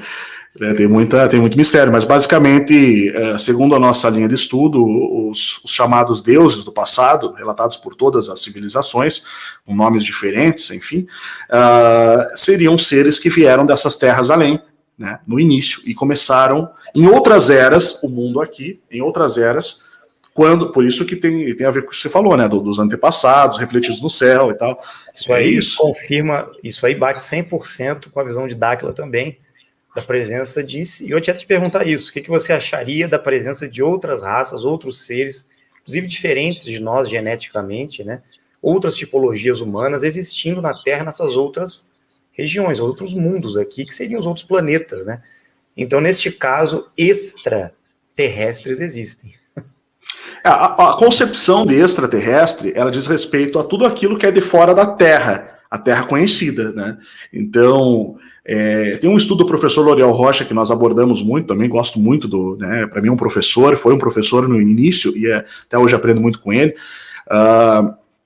quando ele aborda que o termo extraterrestre significa justamente de fora da Terra, né? Seres espirituais, entidades dimensionais, entidades espirituais, anjos, demônios, deuses do passado relatados, divindades, ou mesmo os chamados alienígenas, né, tudo isso entraria nesse apanhado que é de fora da Terra. Até mesmo seres intraterrenos seriam de fora da Terra, né? Seria de fora da superfície terrestre, na verdade. A concepção era superfície terrestre. É que muitos associam, né, esses extraterrestres, na verdade, são esses seres que vieram de outras terras também. Eu associo principalmente aos Anunnakis essa relação, e a gente sabe que eles vieram, inclusive, de uma região um pouco distante daqui, mas é daqui da Terra mesmo. Então, os caras vieram daqui. Na história de Nibiru também, esse suposto astro que tem essa órbita de 3.600 anos, que o Sitchin adaptou para o heliocentrismo, na verdade, pode ter conexão com a passagem de um astro que faz essa passagem existe mesmo, mas ele percorre esses mundos e chega aqui. E pode passar por aqui também. Existe essa possibilidade. E está dentro da Terra. Sobre essa questão dos Anunnakis, eu já estudei bastante. Eu lembro que eu vi várias linhas já, né? Tem a linha do Zecharia Sitchin, e eu vi outras linhas também que discordam do Zecharia Sitchin. Por exemplo, o que o Zecharia Sitchin... a controvérsia envolvendo o Sitchin é a seguinte. O Zecharia Sitchin, primeiro lugar, que ele era membro de sociedades secretas, segundo, que ele era um consultor da NASA, tá? Por 3 décadas, né? Então, quer dizer, ele bolou uma espécie de plano B, ao meu ver. O que ele fez? Ele pegou as tábuas sumérias, primeiro que ele não era um linguista verdadeiro, ele alega que ele aprendeu o sumério arcaico enquanto ele morava lá naquela região. Não lembro se era no Iraque ou na Palestina, agora onde ele morava, né? Era um desses locais próximos lá, talvez nenhum desses dois, mas eu lembro que na época eu li isso. Então, só que ele se mudou de lá com 14 ou 16 anos, ele foi para a Inglaterra. Então quer dizer que ele aprendeu o sumério arcaico aos 14 anos de idade. Ele foi estudar economia em Londres. Ele é um economista, na verdade, o Zecharia Sitchin. Ele não é um linguista. O que as denúncias diziam é que ele pegava linguistas para traduzir, né, linguistas de verdade, para traduzir as tábuas, e adequava aquelas interpretações ao sistema cosmológico que nos é apresentado, ao modelo que nos é apresentado. O que a gente soube é que ele foi contratado por agências e grupos, né, que estão atuando por trás aí do sistema, né? E ele foi chamado para ser o laranja para fazer esse trabalho aí que você está falando. Ele recebeu para isso, inclusive, e ele foi direcionado para fazer essa alteração. Mas ele também foi direcionado a mostrar algumas coisas reais, porque eles queriam mostrar. Então ele misturou, para gerar um pouco de confusão e desinformação diante de algumas verdades também, como foi o caso dessa questão de Nibiru, como um planeta, e que faz uma órbita fora do sistema solar, da Terra e tudo mais. Adaptado ao heliocentrismo, né, na cosmovisão que eles queriam. Por exemplo, quando estava escrito assim, ele desceu do terceiro céu para o segundo céu, para o segundo céu para o primeiro céu, ele mudava a tradução literal do Sumério, dos Sumérios, para os nomes dos planetas. Atravessamos Júpiter. Eu tinha alguns livros dele, inclusive, né? Eu nem tenho mais, na verdade, mas eu já li alguns livros dele. E realmente, você vê lá, ele adapta tudo aquilo para a cosmologia, né, heliocêntrica, o Big Bangiana, enfim. Principalmente o sistema solar heliocêntrico, né, ele usa como base ali para adaptar a tradução original. Agora, nós temos evidências que esses caras podem estar ainda por aqui, porque eles vieram explorar, minerar e fazer várias coisas, isso é fato. Mexeram com o DNA do ser humano, enfim. Não só eles, mas outros grupos chegaram aqui, né? Então, o pessoal fala muito, mas como que eles chegaram aqui se a Terra tem um domo, se ninguém entra, ninguém sai e tudo mais? Isso é outro ponto, né? Que a gente discute muito, as pessoas acham que é impossível alguém entrar e sair. Eu sou contra essa ideia. Eu não acredito nisso, na verdade, nunca acreditei. Mesmo quando eu sempre trouxe o termo, enfim, o tal do firmamento, né, que é utilizado, a palavra firmamento, na verdade, significa expansão no original, tá? Expansão. E o ato de expandir, no caso. Só que esse termo era usado para expansão de ferro fundido. E aí, na tradução, acabou ficando, né, ferro fundido. Mas o conceito original, nós temos uma aula sobre isso no Informática, inclusive. Firmamento nunca foi sólido, é o nome da aula. E é uma aula de quase 50 minutos, se eu não estou enganado. E isso acaba gerando o mesmo problema, o isolamento. Se o engano todo foi para esconder o isolamento, exatamente, o firmamento faz a mesma coisa do que o conceito, né, globo, enfim. O domo e o globo. Tem sentido essa conspiração que o pessoal fala, que esses caras podem estar por trás dos governos ainda, em sociedades secretas, controlando realmente todas as facções governamentais do mundo, religiosas, enfim. Manipularam toda a história, inclusive a questão da não existência destas terras além, para confundir a humanidade mesmo, né? Quais caras você fala, os Anunnakis ou os governos? Não, os Anunnakis e outros grupos que podem ter vindo dessas terras além, e explorado aqui, estão até hoje com hegemonia, com seus impérios e nações e reinados por trás de todas as nações do mundo praticamente, né? Escondidos em certos grupos aí, atuando de maneira velada. É interessante que os Anunnakis, eles são vistos, né, e são retratados com nomes diferentes por diversos povos, né? Inclusive existe uma raça de gigantes nas escrituras da Bíblia chamada Anakins, os Anakins, que é muito parecido com Anunnakis. Talvez seja o caso do que é relatado biblicamente falando, como os Nephilims, né, que são os filhos dos sentinelas que desceram. Anunnaki significa aqueles que do céu à terra vieram, né? Então, só que assim, eu particularmente, o que eu acredito, já que a gente está batendo papo, né? Nós estamos batendo papo. Eu acredito que houve uma era pré-adâmica, e essa foi a era dos Anunnakis, não a atual. É isso que eu acredito pelas pesquisas que eu cheguei. Eu não vou me alongar muito nisso, porque assim, teria que explicar e ficaria só sobre isso, dá para fazer uma live só sobre isso. Eu questionei isso porque a questão das terras além, eu queria entrar nos moradores dessas terras além, dos nossos vizinhos de terra, né? A gente chama de vizinhos, nossos vizinhos. Então, só para polemizar um pouco essa questão da existência de seres vivendo e existindo nesse plano tridimensional, Terra, em outros mundos paralelos, né? Mas continua aí. Agora nós vamos entrar nessa parte. Essa é a parte legal da história, né? Vamos dizer assim, as nossas conclusões até agora a respeito disso, né? Qual que é a linha mais ou menos que a gente segue. Existe um filme que se chama A Torre Negra, tá? Que é um filme baseado num livro do Stephen King, que é a obra principal da vida do Stephen King, que são vários livros, não me lembro quantos agora, mas se não me engano são 6 ou 7 livros ou mais, tá? A história toda. E ele vai falar basicamente disso, que os mundos sempre têm uma montanha magnética no meio, que é similar ao que a gente escuta no conceito do Monte Meru, basicamente, e que é essa montanha que cria o campo eletromagnético que protege os mundos da entrada do que o filme chama, o livro dele chama de A Escuridão. Então, existem muitos animes também que falam dessa forma, né? Os seres mais iluminados ali dentro daqueles mundos, eles acabam ali, produzindo ou ajudando a fortalecer aquele campo de força, que é o campo eletromagnético. Nesse filme, o que você vai ver? Existe essa montanha, tá? E ela fica escondida, né? Existem portais dimensionais que são usados. Tem uma personagem no filme que é um garoto, e tem um homem que é uma espécie de guardião dos mundos. E eles justamente tentam impedir que se derrubem as montanhas magnéticas que sustentam a luz, basicamente, do mundo, né? A luz que é o campo magnético, né, de proteção. Então, nesse filme. E aqui ele tem a montanha magnética, ele coloca no meio, ele faz um círculo no chão, divide em zonas, né? E essa montanha, que ela está no quadrante da chamada Terra Base, que é o que o nosso mundo faz parte, da chamada Terra Base, tá? No filme ali. Isso aqui é uma ficção científica, lógico, mas ajuda a ilustrar.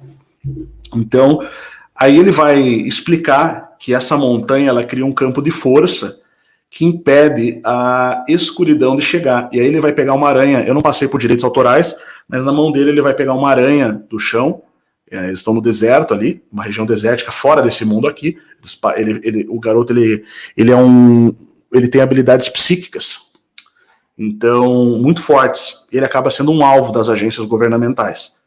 Eles querem pegar esse garoto, os líderes lá que mandam no mundo, vamos dizer assim, eles querem pegar esse garoto.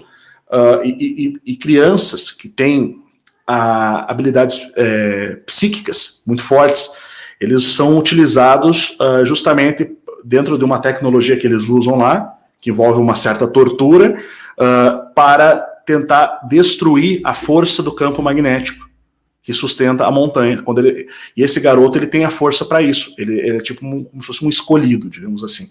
Então, se ele cair na mão desses caras, eles conseguiriam destruir esse campo magnético. E é mostrado isso, né? É muito nítido.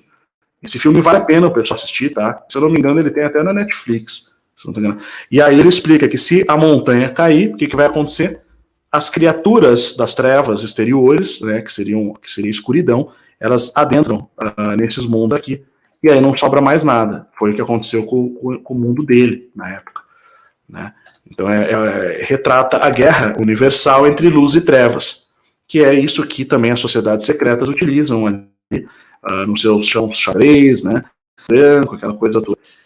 E mostra ele olhando para o céu e vendo os mundos dessa forma, como se fossem, talvez ele estivesse olhando ali um outro campo magnético de um outro mundo das terras além, né? Então essa é bem interessante. Beleza, eu vou passar aqui, ó, ele tem uma mini aula, digamos assim, né, que tem 11 minutos, que explica um pouquinho a respeito de um resumão de Plus Ultra, né, Portais da Antártida, inclusive usa o próprio Amedeo Giannini, ele sabia de alguma coisa porque ele usa uma imagem que também é muito parecida com essas imagens que são usadas aí para representar uma espécie de vórtice dimensional que existe nas terras além, a partir do Polo Sul. Tá? Pode ser que exista uma conexão entre o Monte Meru, digamos assim, Polo Norte, com um vórtice dimensional que está no sul. Tá? Mas vamos lá, deixa eu mostrar que é mais fácil. Olá, pessoal. Bom, hoje nós vamos dar uma olhadinha sobre a questão do Plus Ultra. E eu vou intercalar com a leitura da obra do Amadeo Giannini algumas curiosidades interessantes aqui sobre essa antiga sociedade secreta que, digamos assim, para nós, pelo menos, aqui, é a mãe de todas as sociedades secretas. É a principal de todas as sociedades secretas. É o que realmente importa em termos de sociedades secretas. Essa aqui é uma obra de Francis Bacon.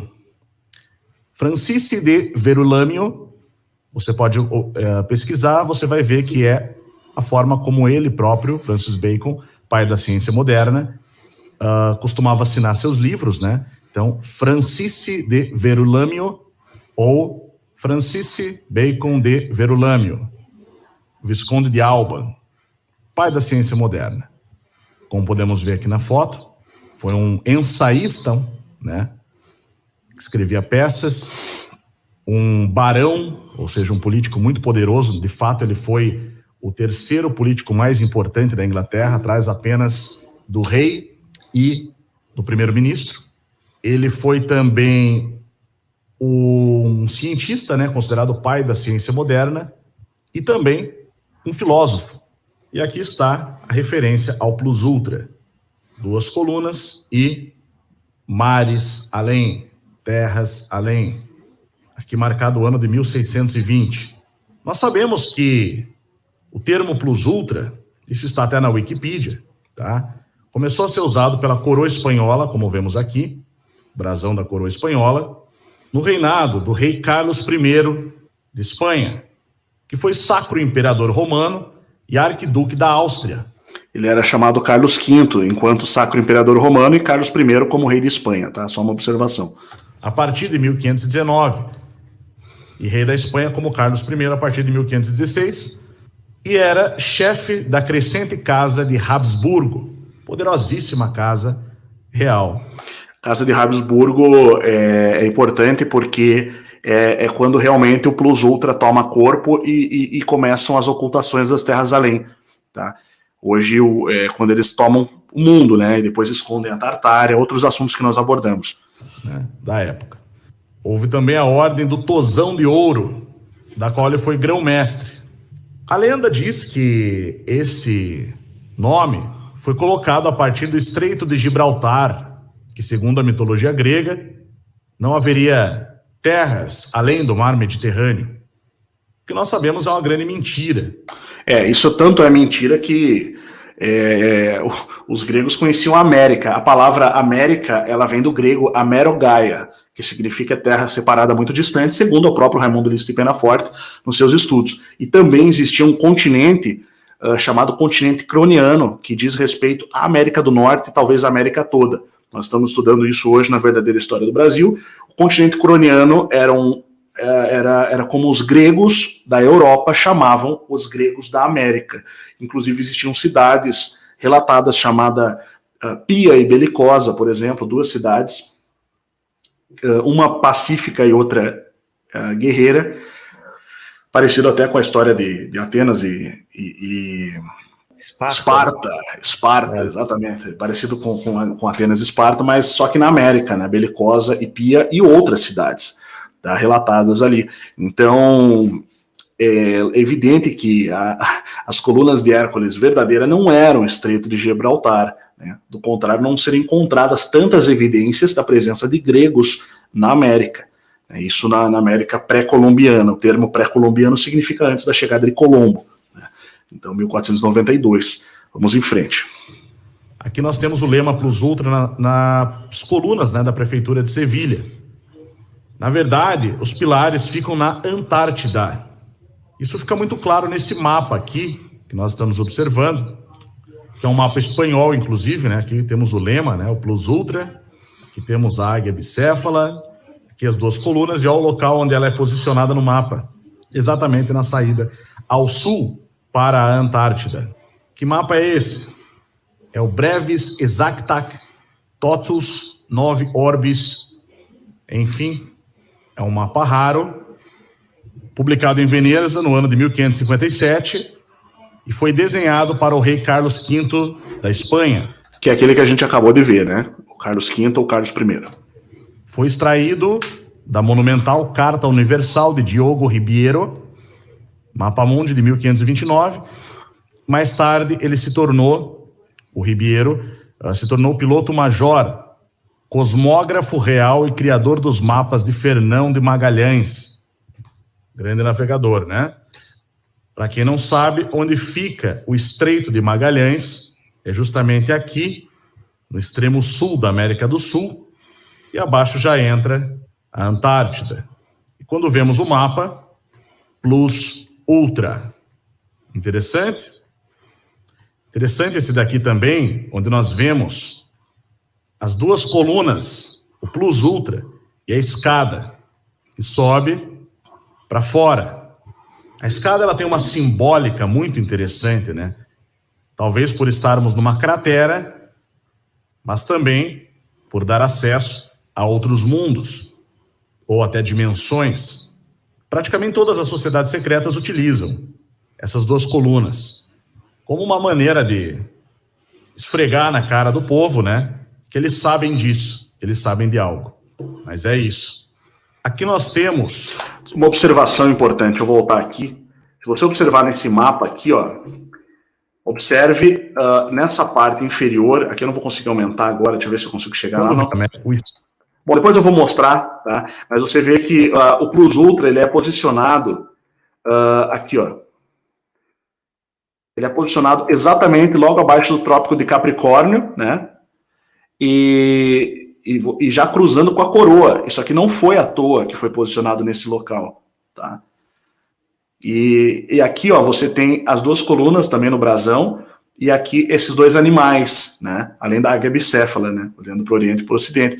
A Tartária, que foi apagada da história, ela tem uma vastíssima arte fazendo referência a toda essa simbologia aqui, talvez por isso ela tenha sido apagada, inclusive utilizando o olho que tudo vê, que depois passa a ser apropriado por esse grupo aqui que se torna a hegemonia, né? E também a simbologia das duas colunas com a escada, isso na Tartária, tá? Que acabou sendo logo em seguida apagada da história, a partir da Inglaterra, pela Enciclopédia Britânica, do século XVIII, não me lembro o ano exato agora, 1731 ou 35, se eu não estou enganado, eles excluem a Tartária da história, né? Como um grande império mundial. Antes disso, não, era retratada realmente com vastos reinos, né, muito amplos, assim, até chegando na América do Norte. Inclusive, né, quando você pega aquele mapa de Urbano Monte, não vou mostrar ele agora, mas aquele mapa de Urbano Monte é interessante, porque você tem, naquela parte mais exterior, né, de Urbano Monte, você tem terras ali de reis que no passado estavam relacionados aos povos da Tartária, os eslavos, como, por exemplo, a presença do rei da Polônia, como detentor de terras no extremo sul, né, nas terras austrais. Austral significa do sul, né? Mas, enfim, eu acho que dá para a gente seguir. Vamos lá. Agora eu vou pegar um exemplo, né, para tornar um pouco mais descontraída a coisa. Como uma maneira de esfregar na cara do povo, né, que eles sabem disso, que eles sabem de algo. Mas é isso. Aqui nós temos a capa da série A Lenda de Korra, que mostra um portal justamente na Antártida. Curiosamente, é a mesma arte utilizada na obra de Amadeu Giannini, né? É a capa do livro de Amadeu Giannini, Mundo ou Mundos Além dos Polos. Essa aqui é a arte de capa original do primeiro livro, onde o Amadeu Giannini fala dos mundos além dos polos. E na série Korra, com K, essa passagem é um portal que leva à dimensão espiritual. De fato, é descrita como um portal no polo sul da Terra. Não bastasse essa imagem já ser tão interessante, né? Ela mostra a mesma arte, praticamente, da obra de Amadeu Giannini que estamos estudando. Se você reparar lá na frente, você vai ver duas colunas, tá? Nos dois casos, nós temos essa luz aqui E no caso do Amedeo Giannini, da capa do Amedeo Giannini, nós temos esta espécie de vórtex, né, um vórtice, que sobe até as nuvens. Bastante curioso. Interessante como jogam na nossa cara essas verdades, né, disfarçadas aí de ficção. Seria esse o portal eletromagnético por onde se originam as auroras astrais? Austrais? Será que é isso que eles chamam de pilares do céu? Seriam as demarcações para outras terras além da Antártida? Na série Corra, o que abre é um portal espiritual. Como se as leis para fora fossem outras.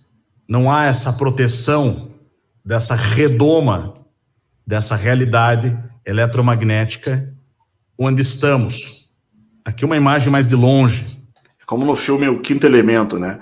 O tempo não é importante, a vida é importante. Só uma observação. Da mesma cena, agora com o portal aberto. Compare. É a mesma imagem de Mundo Além dos Polos de Amedeo Giannini. É a capa do livro que estamos estudando, pessoal. Sempre são 2 colunas, 2 pilares, né? E no caso dessa série aqui, é para mostrar que há uma divisão, né, entre 2 mundos também. E lá fora, criaturas nocivas, malignas, também são combatidas, que é muito interessante. Remete muito à série Game of Thrones também.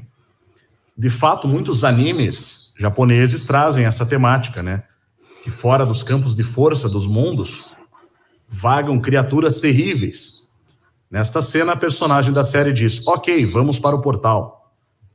Aqui uma outra cena, a caminho do portal. Aqui mais uma referência aos 2 pilares, como passagem. Aqui no caso representado por 2 árvores, 2 troncos de árvores. E uma estrada, né, de tijolos amarelos, quase isso. Um caminho. Eu fiz a referência à Estrada de Tijolos Amarelos porque no Mágico de Oz a gente também estuda a relação do Mágico de Oz com essa simbologia toda, né? Isso foi numa aula anterior. Até tem, acho que esse vídeo tem até no Além da Nuvem, tá? Aqui mais uma sequência de cenas. Observe, vamos passando e nós vamos vendo a luz que vem de cima, iluminando. E aqui nós temos essa imagem bem interessante, né?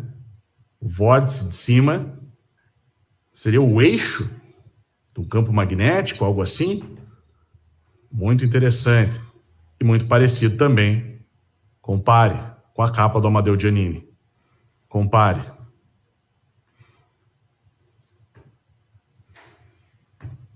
Muito interessante, né? Observe esta revista Lusitânia Sacra, de estudo de história eclesiástica, de 1959. Aqui nós temos o símbolo da igreja e os 2 pilares com a cúpula. Aparentemente houve uma briga de hegemonia sobre esses conhecimentos no passado, justamente entre Roma e a Tartária. Tá? As chaves, interessante, né? Bom, basicamente, pessoal, essa série que é A Lenda de Korra, ou The Legend of Korra, é uma série que é baseada na continuação de Avatar, The Last Airbender. No caso, o desenho Avatar, né? Não o filme. Que é essa série aqui que nós estamos vendo. Essas imagens. Você já deve ter visto. Se não, saiba que é muito conhecida. Outra coisa interessante é isso daqui, o mapa da série. Nós que temos estudado a cratera, nós sabemos que a Antártida, né? Ela sempre tem essa forma maior, com um braço que se estende, e os continentes, conforme nós vimos nos mapas da Disney, que também conheciam Plus Ultra. E o que seria isso aqui? Aqui nós temos uma mini Antártida. Seria um outro continente escondido? Uma república de ferro, talvez. Olha que interessante. A história foi escrita na Califórnia por Michael Dante DiMartino e o Brian Konietzko. Diz que quando eles tiveram a ideia dessa série, eles estavam assistindo a um documentário sobre exploradores presos no Polo Sul. Algumas curiosidades aí, né? O nosso mapa que nós estávamos vendo, vamos chamá-lo apenas de Brevis Exactac, Totius Novis Orbis, nome latim, né?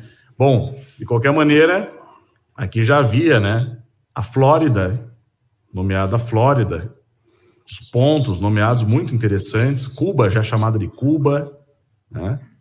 E aqui nós temos o Trópico de Capricórnio e abaixo dele, lá embaixo nós temos aqui o início de Plus Ultra. E aqui embaixo nós temos a ponta da Antártida, né? E aqui nós temos um desenho ilustrativo de um anjo, ou um ser soprando, né? O vento, um compasso do lado. Nós temos aqui para referência, tá? Muito interessante, né? Bermudas. Temos alguns animais estranhos aqui, né? Na Amazônia. Olha que interessante aqui. Parece uma girafa, um dinossauro. Como eu citei, o Carlos V, que a gente viu no começo dessa aula aqui, ele era grão-mestre da Ordem do Tozão de Ouro, né? Que eu citei. Veja só, essa aqui é a Ordem do Tozão de Ouro. Esse aqui é o Tozão de Ouro. Ele está relacionado à mitologia grega. O Tozão dos Habsburgo, os Habsburgo, eles têm essa ordem, a Ordem do Tozão de Ouro, que ela tem... Quer ver? Deixa eu só colocar aqui para a gente ver.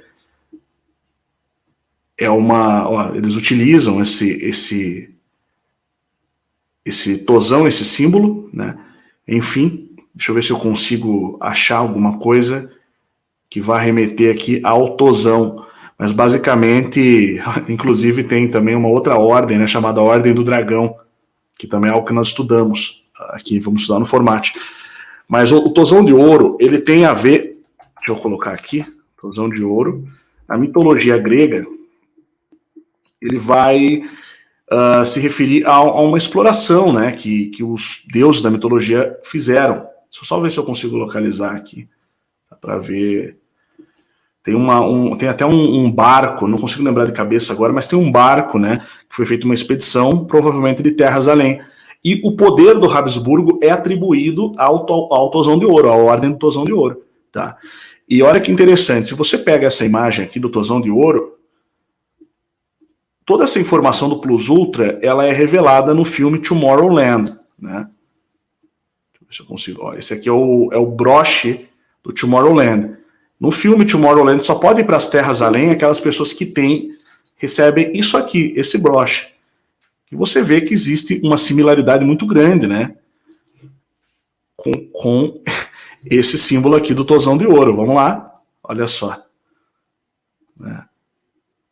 Aí, quando você vai na divulgação do Tomorrowland, o que você vê? Sempre essa imagem aqui, né? Com essas duas colunas aqui, essa cidade futurista das chamadas Terras Além, né? Com o George Clooney ali e tal. Aí olha lá no símbolo do Tozão de Ouro. Cadê? Aqui, ó. Olha aqui. Essas duas colunas igual está no filme, da estrutura principal do filme ali. Plus Ultra e os pilares da Terra.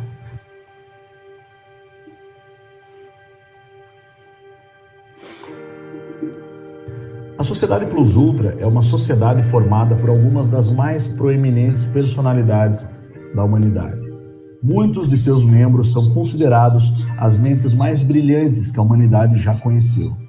O lema dessa sociedade é Cras est Noster, que significa o amanhã é nosso, em latim.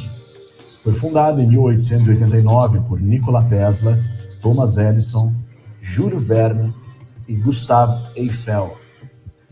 Com o tempo, passou a incluir outros membros, como Mark Twain, Ray Bradbury e Walt Disney. Então eles criaram o Tomorrowland, que hoje você conhece como o Festival de Música da Bélgica. Os mesmos esperavam construir um mundo tecnologicamente e cientificamente avançado, sem obstáculos ou interferência. Vamos olhar algumas fotos dessa sociedade secreta. Observe esta foto. Ray Bradbury, o do meio, está trabalhando com alguns colegas em um mapa. Isso nos lembrou uma certa cratera que estamos estudando. Vamos ver agora a estrutura da maquete.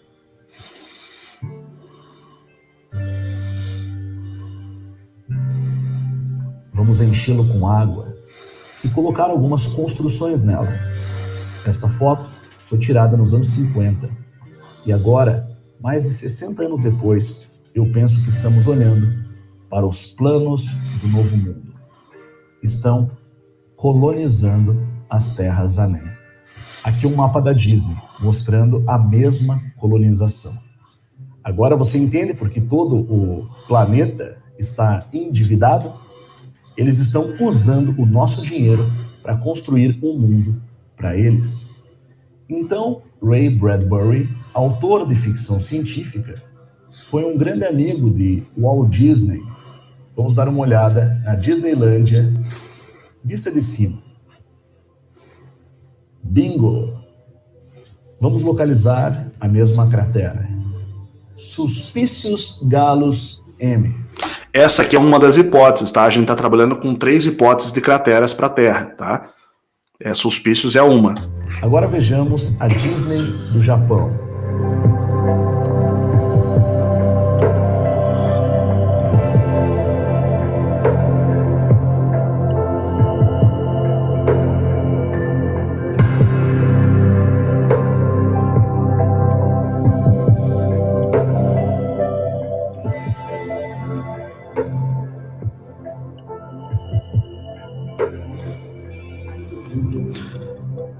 Agora vamos retornar ao mapa da Disney dos Estados Unidos. O que imediatamente me chamou a atenção foi a ilha Tom Sawyer. É engraçado que eu tenho um amigo que ele é muito fã do Rush, da banda, né? E ele dizia que parecia que eles tinham vindo de outro planeta, né?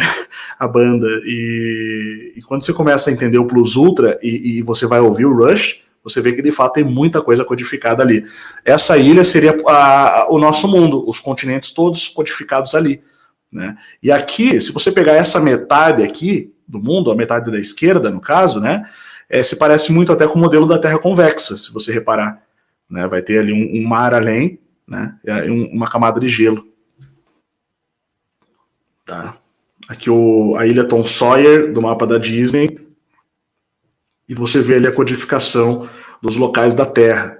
Tá? Você vai passando, até os nomes são referências. Tá? Os nomes dos pontos ali são referências a países, realmente, né? Conforme nós estamos vendo aqui. Tá?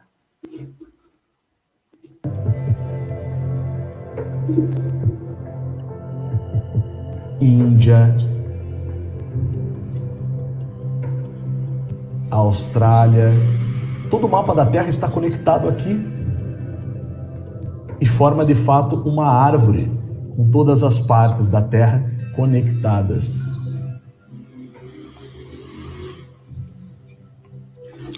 Por que a África é tão pequena? Porque ele está mostrando de um ângulo específico, tá? Logicamente que esse daqui não é o tamanho da África, né, em proporção e tudo mais, mas é uma codificação que está nesse mapa da Disney, tá? É só uma forma de codificar, que vai mostrar algumas coisas. Mas o que é esse pedaço faltando aqui no centro? Parece que falta alguma coisa. Bom, vamos ver aquela cratera lunar, a Suspicious Gallus M. Essa aqui foi a primeira hipótese que nós trabalhamos, tá? Hoje nós temos mais algumas. Aquela que representa o local que você chama de Terra no mapa do universo, que é a Lua. E, opa, encaixa!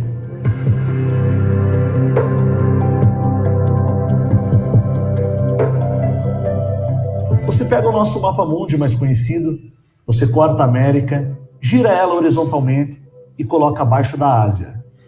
Mas você tem que inverter, porque é preciso manter a realidade codificada.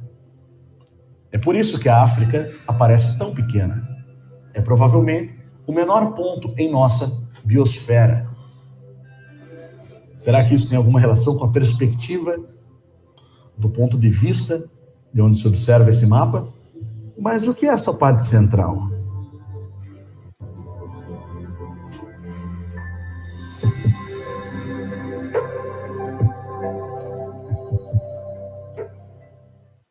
Bom, a gente sabe que a Terra foi alagada.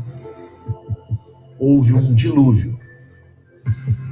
E por hoje, é só o que temos a dizer sobre isso. O mapa mais similar que eu pude encontrar foi esse, o mapa Martin Waldseemüller, de 1507. Eu acho que seria isso, né? Bacana. Pô, muito legal. São muitas informações, muitas pesquisas para o pessoal fazer aí. É muita coisa para dar uma olhada nos cursos do Marcos também lá. Quem tiver interesse, né? Só olhar aí na descrição do vídeo, acessar o link, que vai ter todas as informações para o pessoal aí aprofundar os assuntos. Então, gente, muita coisa interessante que a gente já vem falando aqui no canal, né? Muitas informações batem. Vocês veem, a gente nem se conhecia, a gente nunca trocou ideias. E o Marcos também está pesquisando aí de forma autodidata, ele vai seguindo as pesquisas, como outras pessoas também lá fora, têm feito pesquisas muito interessantes. Tudo está caminhando para uma revelação bombástica aí. Acho que em breve nós vamos encontrar cada vez mais respostas diante desse real significado do porquê estamos aqui e o que é esse mundo, né, onde nós vivemos. Então, é isso aí, Márcio. Muito obrigado, cara. Foi excelente essa explanação. Foi um prazer. Eu que agradeço. Estar aí com você no canal. E vamos ter outras oportunidades para falar de outros assuntos também. Então, faz sua conclusão final, suas considerações aí, para a gente já ir encerrando. Chegamos aí a 800 pessoas na live, né? Acho que foi o pico Muito máximo. bom. 2 horas de live. E aí, quais são suas considerações para o pessoal aí, para fazer as pesquisas, aprofundar?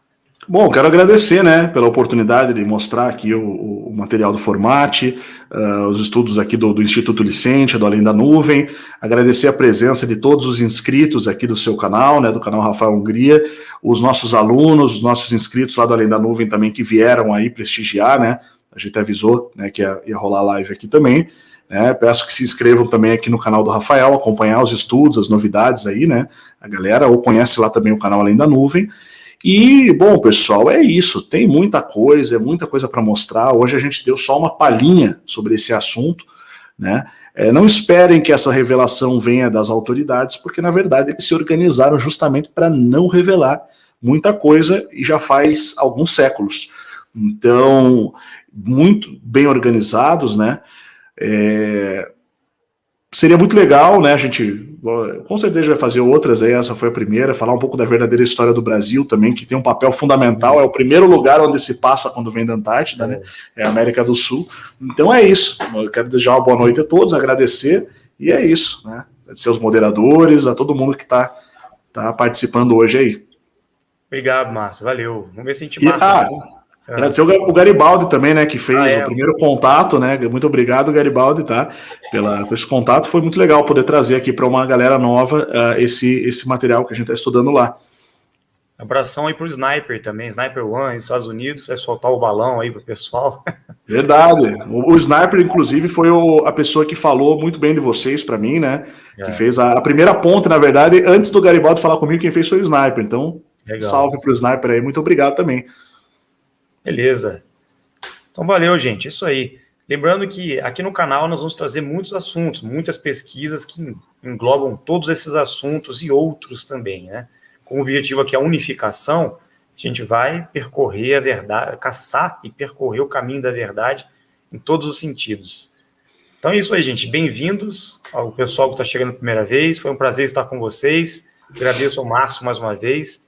E vamos em frente, em busca da verdade a todo custo. Chega de manipulação e de mentira, né? Vamos descobrir o real sentido de estarmos aqui e que mundo é esse onde nós estamos.